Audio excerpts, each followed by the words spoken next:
Hi, I'm Ayla. Today in national news, Doug Jones has won the Alabama election to the United States Senate.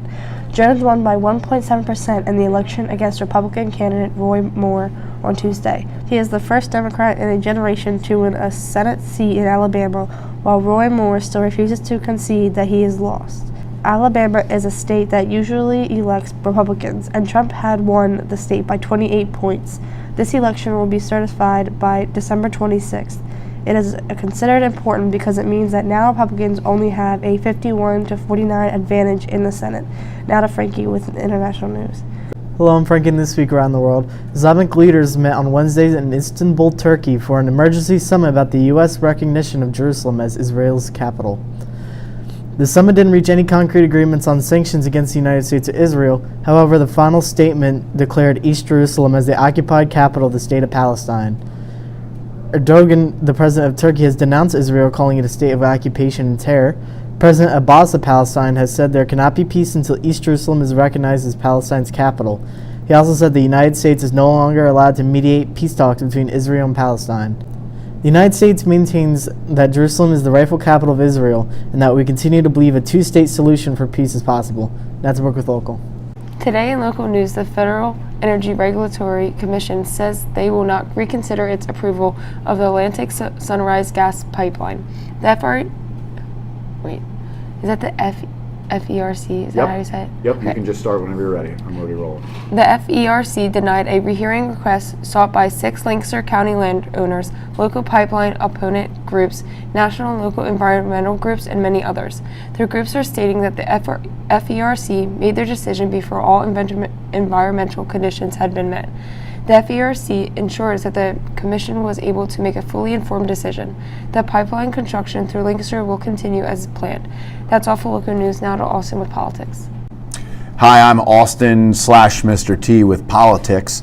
On Thursday, President Trump's Federal Communications Commission will vote to end net neutrality.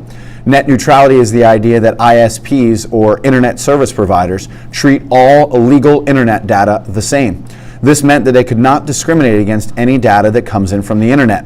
Many people are angered with the FCC decision, stating that it would limit freedom of speech, and also saying that internet providers will now slow down speeds of certain websites and could charge customers more to use sites such as Netflix, YouTube, and Facebook.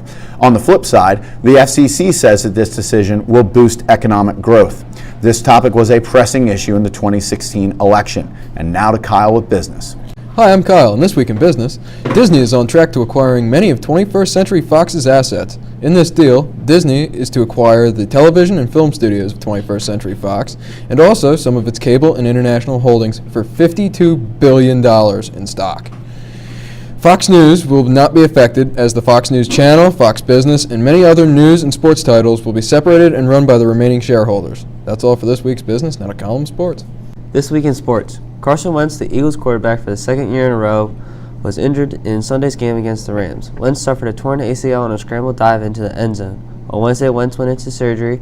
All went well. Now 9 to 12-month recovery begins. Also, Aaron Rodgers will now return after suffering a broken collarbone and surgery to fix it.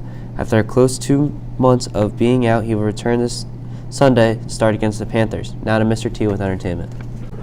Hi, I'm Mr. T, and this week in entertainment, Star Wars fans around the globe are thrilled as this week was the release of the newest installment of the Star Wars series, Star Wars: The Last Jedi. Rey will be figuring out how to use her newly discovered talents and powers through the help of Luke Skywalker. The movie runs a long 2.5 hours, but is scoring 94% on Rotten Tomatoes. That's all for this week's entertainment news. Everybody have a great weekend.